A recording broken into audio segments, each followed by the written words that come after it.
My name's Josh. I'm the Director of Operations here at BDL Heating Cooling. We're a forced hot air heating and air conditioning company. We started in 2001. The owner, Brian Lithway, started the business out of his house. We've grown the company in the past 20 or so years quite a bit. We have about 60 employees now. We primarily focus on the BDL side on forced hot air heating and air conditioning systems. So we work on gas furnaces, heat pumps, hydro air systems, do ducted and ductless systems, a little bit of everything. We also opened a plumbing business in 2018 called Priority One Plumbing and Heating. So that's our plumbing arm that focuses on forced hot water heating, same thing but boilers instead of furnaces, water heaters. We do regular plumbing, so sinks, showers, toilets, things of that nature. So between the two businesses, we've been able to really create a good rounded program that allows us to bring people in and to train technicians from the ground up and have a great experience for our customers and to be able to offer a wide array of services. So that's a bit about us and kind of where we started and where we are now. Trying to find experienced employees has always been a challenge, not only because there aren't a lot of them out there and a lot of the good ones that are out there are gainfully employed as it is, but also because we would find that a lot of the experienced people that came into the business had certain ways that they were taught to do things that might not be up to the caliber that we expect of our employees.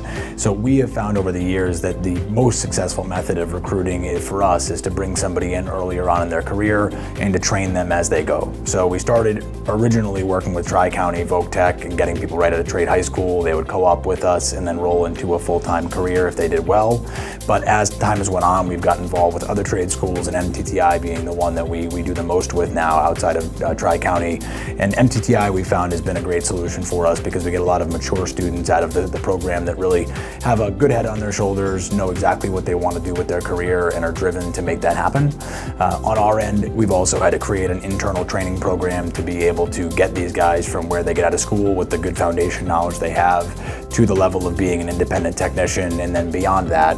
So we have a training program internally where we do trainings back in the shop where the managers will train all of the different people that are coming into the company, and we have a whole curriculum that they follow, starting with some of the more basic ideas and then training all the way up to more advanced new technology, even for seasoned technicians that might just need introduction into something they haven't worked on before.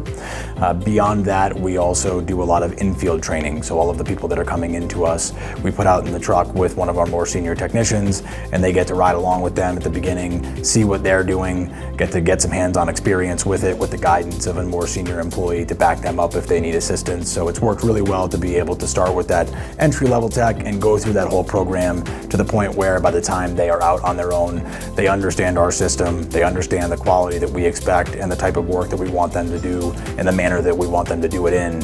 And because of that, it gives us technicians that all have a very similar level of customer service that they provide, so that if a customer has somebody in, they know that no matter what technician it is, it's going to be a similar experience, not that they might get a good technician one day and a subpar technician the next.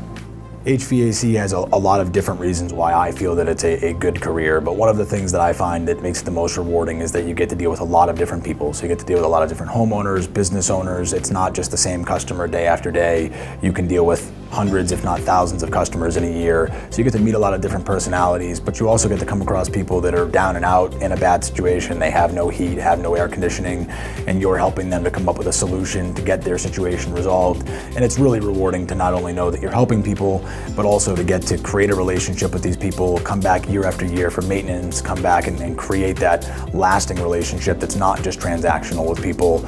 And also there are the unique circumstances where somebody has a health condition or a little kid or something that really makes it that it's important that they have proper working heating and cooling.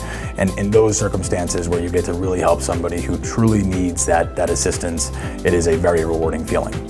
As far as the industry itself and somebody that's looking at the trades, I think that the world is starting to change in how it views the trades, and that's something that for a long time was an undervalued part of industry, that people would look at the trades and say, oh, it's a good solution, but it's for somebody who maybe doesn't want to pursue college or doesn't want to do something in a more traditional route. I have found, and I went to college and had a traditional education, came out and went into the trades. Seeing both sides of it, I have found that some of the smartest people that I know are in the trades, and the trades are really a place where you can make a great career for yourself. Not only is HVAC specifically a pretty recession-proof industry in that it certainly can and see some economic impact, but it is always going to be needed. It's a necessity. So even when COVID hit, even when you see the economy change, you're going to have people needing heating, needing cooling. So there's always plenty of work out there. There's also a major shortage in licensed HVAC technicians. So I know that MTTI has a fantastic placement rate. When I go in and meet with students in graduating classes, almost every one of them that I've met, if they don't come to work here, is placed somewhere else. So knowing that there is a very high likelihood of getting a well-paid job, but also that once you get into the industry and get some experience, there are so many opportunities out there for you because there's a shortage of people in the industry. The security that you can have in the HVAC industry is fantastic. You also get the best of all worlds in that you get to learn a trade, you get to learn to work with your hands, you get to have a useful skill, but you also get to work with customer service, understanding some basic accounting, working with customers on the business side of things and talking about estimates and cost and what the best solutions are for them. So it's an industry where I feel you really get a big breadth and depth of opportunity to be a part of different things and not just have one singular focus that you're doing the same thing day in and day out. So that variety, I think, is what really makes it a rewarding career, an exciting career. Again, and the opportunity is just limitless for somebody who puts the effort into it.